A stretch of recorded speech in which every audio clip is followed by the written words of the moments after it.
And one of the last things, impact on, like, and we mentioned this earlier in the show. I think it creates the sense of, it's not a real date. It's just to have fun. We're more concerned about the selfies and capturing that Instagram worthy moment as opposed to really sitting down and connecting and making a genuine connection with the other person. So when I think of social media dating, that's what I think of. It's not for real. It's not, it's nothing that I would do if I was intentionally dating. Mm. And that's why Vanessa, like, and I keep mentioning this, taking it offline and Hmm. getting to see that person, getting to see the eye contact, getting to see if there's genuine interest, and seeing if there's a connection, is really important.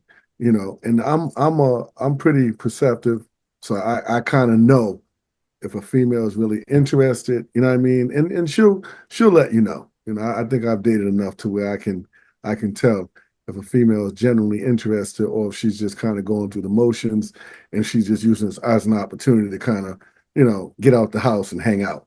Right, So right, in my opinion, if she's not demonstrating genuine interest, doesn't even make any sense to go any further, right. because to me it's either connection or there's not. It's just that simple. And it's much more harder to read that connection on social media than it is in person, face to face.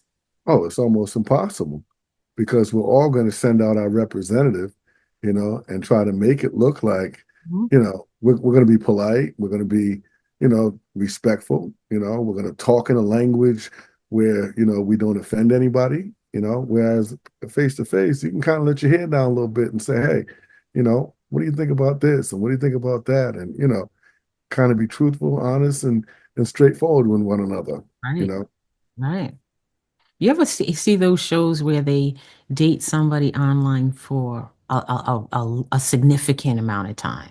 And there's always an excuse why they can't meet up with them. I'm like, why? What is the point of that? What is the point of dating like that? When you can't really meet up and then when they finally do, it is some story, horror story behind it. It wasn't the person they thought that it was, or they're in jail or whatever. There's always something behind it. I think that's the reason why they don't want to meet up because they Hmm. don't want to see, who they really are. So Exactly. at the end of the day, I can hide behind this phone. I can hide behind the computer.